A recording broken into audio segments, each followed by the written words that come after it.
So for inorganic chemistry ಅಂತ ಹೇಳಿದಾಗ you can refer JD Lee, and for coordination chemistry particularly you can refer Ajay Kumar or coordination chemistry by R Ramaling. Okay, so ಈ ಎರಡರಲ್ಲಿ ನೀವು refer ಮಾಡ್ಬೋದು. So basics ಬೇಕು ಅಥವಾ for all generally one book suggest ಮಾಡಿ ಅಂತ ಹೇಳಿದ್ರೆ that is JD Lee. Okay, and then physical ಅಂತ ಬಂದಾಗ you can refer Atkins physical chemistry. It one of the best book for physical chemistry. So ಇದರಲ್ಲಿ ನೀವು ಆರಾಮಾಗಿ you can get more marks by referring these books. So next ಇವಾಗ books ಬಗ್ಗೆ clear ಆಯಿತು ಅಂತ ಅನಿಸುತ್ತೆ. Physical chemistry Atkins and inorganic chemistry JD Lee, organic chemistry Claude. Okay, so ಇದಿಷ್ಟು ಬುಕ್ಸನ್ನು ಸ್ಟಾರ್ಟ್ ಮಾಡ್ಕೊಳ್ಳಿ. ಆ್ಯಂಡ್ ನಾನು ನಿಮಗೆ ಪ್ರಿಫರ್ ಮಾಡೋದು ಎಲ್ಲರೂ ಆರ್ಗ್ಯಾನಿಕ್ ಕೆಮಿಸ್ಟ್ರಿ ಸ್ಪೆಷಲೈಸೇಷನ್ ಇರೋದ್ರಿಂದ PGಯಲ್ಲಿ. So you have to refer reference books for organic chemistry. It is mandatory, so there is no substitution or there is no shortcut. For inorganic again refer ಮಾಡಿಲ್ಲ ಅಂತ ಹೇಳಿದ್ರು it's fine. So if you have thorough with the concept completely, question ಪೇಪರ್ಸನ್ನು solve ಮಾಡಿದ್ದೀರಾ, ನಿಮಗೆ concepts ಎಲ್ಲ clear ಇದೆ ಅಂತ ಹೇಳಿದ್ರೆ ಇಟ್ಸ್ ಫೈನ್. ಬಟ್ ಆರ್ಗ್ಯಾನಿಕ್ ಕೆಮಿಸ್ಟ್ರಿಗೆ you have to refer. Okay, and then physical ಕೆಮಿಸ್ಟ್ರಿಯಲ್ಲಿ one of the important thing other than reference books ಅಥವಾ ಸ್ಟಡಿ ಮೆಟೀರಿಯಲ್ ಅಂತ ಹೇಳಿದಾಗ ನ್ಯೂಮೆರಿಕಲ್ ಜಾಸ್ತಿ ಬಂದಿರುತ್ತೆ physical chemistry. All you are already aware of that. So numerical ಜಾಸ್ತಿ ಇದೆ ಅಂತ ಹೇಳಿದಾಗ ಸೊ ಸ್ವಲ್ಪ ಕ್ಯಾಲ್ಕುಲೇಷನ್ಸಲ್ಲಿ ಫಾಸ್ಟಾಗಿರ್ಬೇಕಷ್ಟೆ. ಓಕೆ, ಸೊ ಇದ್ರ ಜೊತೆಗೆ ಮಧ್ಯ ನಾನು ವೀಕ್ಲಿ ಒನ್ಸ್, ವೀಕ್ಲಿ ಟ್ವೈಸ್ ಈ ಥರ ಜನರಲ್ ಪೇಪರ್ದು ಕೂಡ ವೀಡಿಯೋಸ್ ಮಾಡಿ ಹಾಕ್ತಾ ಇರ್ತೀನಿ. But here we are concentrating more on ಕೆಮಿಸ್ಟ್ರಿಯಲ್ಲೇ ಹೇಳ್ತಾ ಇರೋದ್ರಿಂದ ಕೆಮಿಸ್ಟ್ರಿ ಬಗ್ಗೆ ನಾವೆಲ್ಲ ಮಾತಾಡ್ತಾ ಇದ್ದೀವಿ. ಬಟ್ ಹಾಗಂತ ನಮಗೆ ಈಗ CSIR NET ಅಂತ ಹೇಳಿದಾಗ ಅದರಲ್ಲಿ ಜನರಲ್ ಕೂಡ ಆಪ್ಟಿಟ್ಯೂಡ್ ಕೂಡ ಬರೋದ್ರಿಂದ ಸೊ ಅದಕ್ಕೂ ಕೂಡ I will help you for your preparations.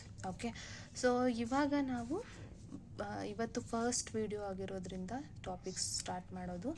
So ತುಂಬಾ ಫಸ್ಟೇ ತುಂಬ ಡಿಫಿಕಲ್ಟ್ ಟಾಪಿಕ್ನ ತೊಗೊಂಡು ಅದು ಅರ್ಥ ಆಗದೆ ಸೊ ನಿಮಗೆ ಪ್ರಾಬ್ಲಮ್ ಆಗಬಾರ್ದು ಅನ್ನೋದಕ್ಕೋಸ್ಕರ ತುಂಬ ಸಿಂಪ್ಲೆಸ್ಟ್ ಟಾಪಿಕ್. ಸೊ ನೀವು ಇದನ್ನು ಬೇಸಿಕ್ಸ್ ಕ್ಲಾಸ್ PU ಕ್ಲಾಸಿಂದನೇ ನೋಡಿರ್ತೀರ, 11-12 ಓದಿರ್ತೀರ ಪಾಲಿಮರ್ಸ್. ಆ್ಯಂಡ್ ಇನ್ನೂ ಬ್ಯಾಕ್ ಹೋದ್ರೆ ಅಂತಂದರೆ you may aware of this from the 10th itself. Okay, so ಹಾಗಾಗಿ ಇದನ್ನು ನಾವಿಲ್ಲಿ ಕನ್ಸಿಡರ್ ಮಾಡಿದ್ದೀವಿ. ಆ್ಯಂಡ್ ದೆನ್ ಪಾಲಿಮರ್ಸ್ ಅಂತ ಬಂದಾಗ it is one of the easiest scoring topic from the physical chemistry. So here what usually 6 marks, 4 to 6 marks questions. ಕೆಲವೊಂದು ಪೇಪರ್ನ ನಾವು ನೋಡಿದಾಗ 6 to 8 ಮಾರ್ಕ್ಸ್ ಹೋಗಿರೋದು ಇದೆ. ಆ್ಯಂಡ್ ಹಿಯರ್ ನಾವಿಲ್ಲಿ ಏನು ಜನರಲ್ ಆಗಿ ಸ್ಟಡಿ ಮಾಡ್ತಿದ್ವಿ, ನಾನು ಇದನ್ನು ಫಸ್ಟೇ ನಿಮಗೆ ಹೇಳಿದ್ದೆ. ಸೊ ಅಂತ ಹೇಳಿದ್ರೆ ಫಾರ್ ಎಕ್ಸಾಂಪಲ್ ಈಗ ಫಿಸಿಕಲ್ ಕೆಮಿಸ್ಟ್ರಿ ಅಂತ ಹೇಳಿದ್ರೆ quantum, chemical kinetics, electro chemistry, thermo, group theory. So these are what very high scoring topics. ಇದ್ರ ಜೊತೆಗೆ ಕಡಿಮೆ ಟೈಮಲ್ಲಿ ಸ್ಕೋರ್ ಮಾಡ್ಬೋದು. ಈಗ 119 ಬಂದಿದೆ, 119 ಬಂದಿದೆ ನನ್ನದು. ಆದರೆ 120 ಒಂದು ಕಟ್ ಆಫ್ ಇದೆ ಅಂತ ಹೇಳಿದ್ರೆ 1 ಮಾರ್ಕ್ ಕೂಡ ನಿಮ್ಗೆ ಹೆಲ್ಪ್ ಆಗುತ್ತಲ್ವಾ. 1 ಮಾರ್ಕಿಂದ ಯು ಕ್ಯಾನ್ ಕ್ವಾಲಿಫೈ ಅಲ್ವಾ. ಸೊ ಈ ಥರ ಸ್ವಲ್ಪ ಇನ್ಕ್ರೀಸ್ ಮಾಡೋ ಅಂಥದ್ದು ಈಸಿಯಾಗಿ without any much efforts you can easily score more ಅಂತ ಹೇಳಿದಾಗ there are many topics like topic for that. For example polymers, surface chemistry ಆಗಿರ್ಬೋದು, and any of block elements, bio inorganic chemistry, nuclear chemistry. So ಈ ಥರ ಕೆಲವೊಂದು ಟಾಪಿಕ್ಸನ್ನು so ಕಡಿಮೆ ಸಮಯ, ಇವಾಗ ನಾನು ಪಾಲಿಮರ್ ಕೆಮಿಸ್ಟ್ರಿನ ನಿಮಗೆ 16 ಅವರ್, 8 ಅವರ್, 10 ಅವರ್ ಪಾಠ ಮಾಡಬೇಕಾ? No need.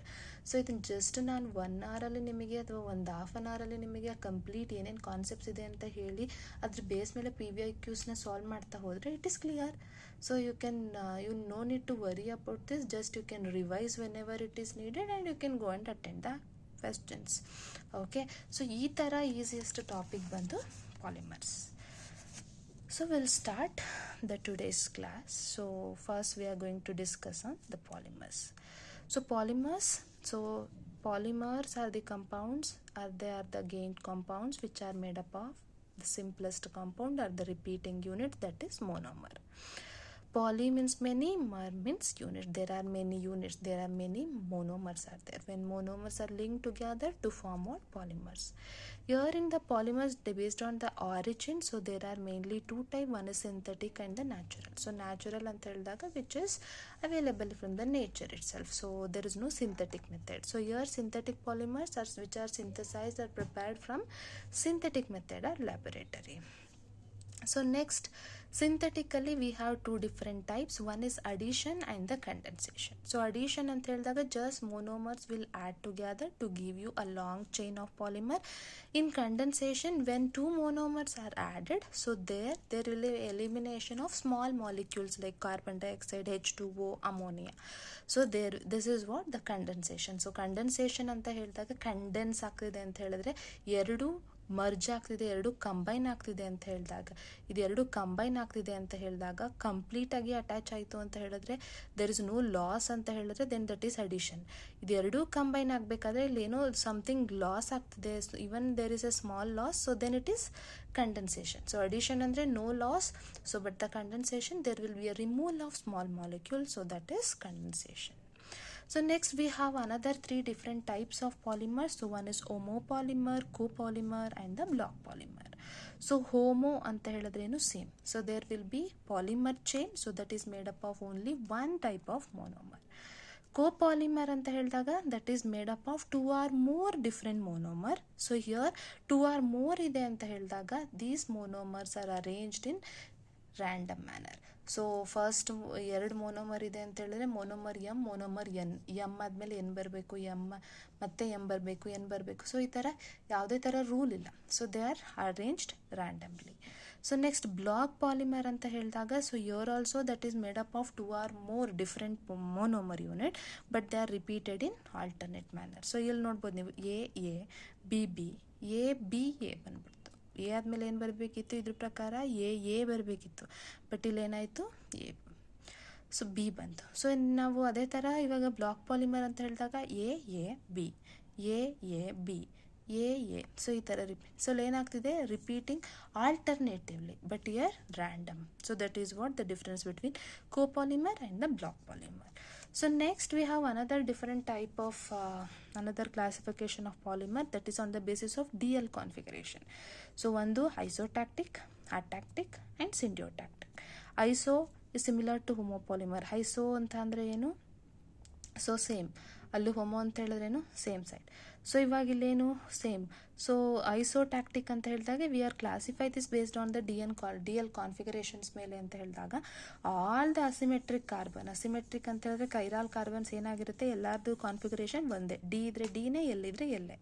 ಅದೇ ಅಟ್ಯಾಕ್ಟಿಕ್ ಅಂತ ಹೇಳಿದಾಗ ಒಂದು ಡಿ ಇರ್ಬೋದು, ಒಂದು ಎಲ್ಲಿರ್ಬೋದು, ಮತ್ತೆ ಎಲ್ಲೇ ಬಂದಿರ್ಬೋದು, ಡಿ ಇರ್ಬೋದು. ಸೊ ಈ ಥರ ರ್ಯಾಂಡಮ್ ಆಗಿರುತ್ತೆ, ರ್ಯಾಂಡಮ್ ಕಾನ್ಫಿಗರೇಷನ್. ಸಿಂಡಿಯೋಟ್ಯಾಕ್ಟಿಕ್ ಅಂದಾಗ ಆಲ್ಟರ್ನೇಟ್ ಡಿ ಎಲ್ ಡಿ ಈ ಥರ. So this is what the another type of polymers. So next important concept in polymers ಅಂತ ಬಂದಾಗ that is degree of polymerization. So degree of ಪಾಲಿಮರೈಸೇಷನನ್ನು ನಾವಿಲ್ಲಿ ರೋ ಇಂದ represent ಮಾಡ್ತೀವಿ. So this is what the number of monomer units in a polymer. So ನಿಮ್ಮ ಪಾಲಿಮರಲ್ಲಿ ಎಷ್ಟು monomer units ಇದೆ ಅನ್ನೋದನ್ನು ನಮಗೆ ಇಲ್ಲಿ ಡಿಗ್ರಿ ಆಫ್ ಪಾಲಿಮರೈಸೇಷನ್ ಅಂತ ಕರಿತೀವಿ. So how can I determine this? So here rho is equals to M by M. So M is what? molar mass of the polymer, small m is mass of the monomer unit. So polymer ದಿನ capital M ಇಂದ represent ಮಾಡ್ತೀವಿ ಮಾಸನ್ನು, ಅದೇ monomer ಮಾಸನ್ನು ನಾವು small M ಇಂದ represent ಮಾಡ್ತೀವಿ.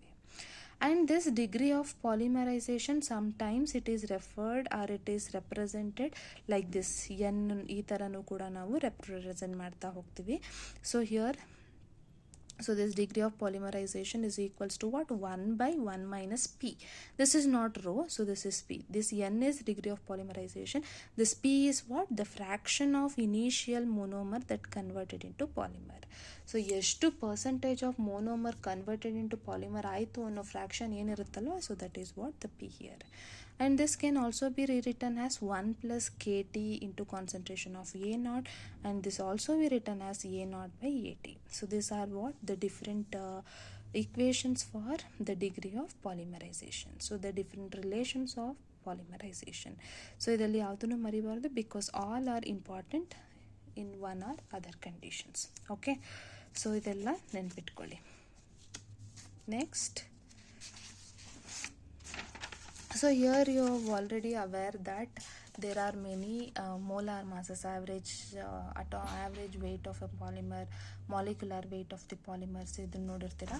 So here what the first type of the first average molar mass, that is number average molar mass. So number average molar mass ನ mn bar ಇಂದ represent ಮಾಡ್ತೀವಿ, that is equals to summation ni mi divided by summation ni.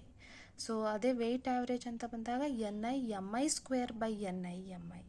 ಅದೇ Z average ni mi cube by ni mi square. ಇಲ್ಲಿ power increase ಆಗ್ತಾ ಹೋದಂಗೆ ಕೆಳಗಡೆ mi add ಆಗುತ್ತೆ, mi add ಆಗ್ತಾ ಹೋದಂಗೆ ನೆಕ್ಸ್ಟ್ ಅದಕ್ಕೂ ಪವರ್ ಇನ್ಕ್ರೀಸ್ ಆಗ್ತಾ ಹೋಗುತ್ತೆ. ಸೊ ni ಅಂತ ಹೇಳಿದ್ರೆ ಯರ್ ನಂಬರ್ ಆಫ್ ಪಾಲಿಮರ್, ಎಷ್ಟು ನಂಬರ್ ಆಫ್ ಮೋನೋಮರ್, ಎಷ್ಟು ಮೋನೋಮರ್ಸ್ ಇದೆ. ಆ್ಯಂಡ್ mi ಅಂತ ಹೇಳಿದ್ರೆ molar mass of the monomer. Okay, so here number average is very important because ಇದ್ರ ಮೇಲೆ ಪ್ರಾಬ್ಲಮ್ಸನ್ನು ಕೇಳ್ತಾರೆ. And here this number average molar mass which is related to what? The thermodynamic property, whereas the weight average molar mass that is related to what? Bulk property like viscosity, thickness. So that is what depends on the weight average. So here, so this have to remember, thermodynamic andaga it is related to number average, bulk properties, viscosity, thickness anta helidaga that is related to weight average, molecular weight. Okay, so the next is another, ನೀವು ಇದನ್ನು problem solve ಮಾಡ್ತಾನೆ ನೋಡಿರ್ಬೋದು. So next ಇದನ್ನು ಎಲ್ಲಿ connect ಮಾಡ್ಕೊತೀವಿ? P D I ಅಂತ ಹೇಳಿದ್ರೆ that is polydispersity index. So polydispersity index is equals to what? M W bar by M N bar, weight average by number average. So ಈ P D I value ಮೇಲೆ we can say that the given polymer sample is heterogeneous or homogeneous. How can I consider this is heterogeneous, homogeneous ಅಂತ ಹೇಳಿದ್ರೆ based on the PDI values. So PDI is depends on what? MW or MN. So here MW value greater ಇದೆ ಅಂತ ಹೇಳಿದ್ರೆ MN ಗಿಂತ then it is heterogeneous. Homogeneous ಅಂತ ಹೇಳಿದಾಗ ಎಲ್ಲ MN, MZ, W ಎಲ್ಲಾನು ಕೂಡ ಈಕ್ವಲ್ ಆಗಿದೆ ಅಂತ ಹೇಳಿದ್ರೆ homogeneous. ಎರಡು ಈಕ್ವಲ್ ಆಗಿತ್ತು ಅಂದಾಗ the ratio become 1. So when PDI is equals to 1, that is homogeneous ಅಥವಾ monodispersed ಅಂತ ಕರಿತೀವಿ. ಅದೇ ಗ್ರೇಟರ್ ದ್ಯಾನ್ 1 ಇದೆ ಅಂತ ಹೇಳಿದಾಗ that is polydispersed or heterogeneous. Okay, so heterogeneous, homogeneous, polydispersed, monodispersed ಗೊತ್ತಿರಲಿ. ಸೊ ಇದನ್ನು ಒಂದು ನೀಟಾಗಿ ಬಾಕ್ಸ್ ಹಾಕ್ಕೊಂಡು ಶಾರ್ಟ್ ನೋಟ್ ಥರ ಮಾಡಿಟ್ಕೊಳ್ಳಿ because it is very important while solving the problems. So the next is methods to determine the molar mass. So ಯಾವ್ಯಾವ ಮೆಥಡ್ಸನ್ನು ನಾವಿಲ್ಲಿ ನೋಡ್ತಾ ಹೋಗ್ತೀವಿ. So one is osmometry, and then vapor pressure osmometry, light scattering, ultracentrifugation, sedimentation and X-ray.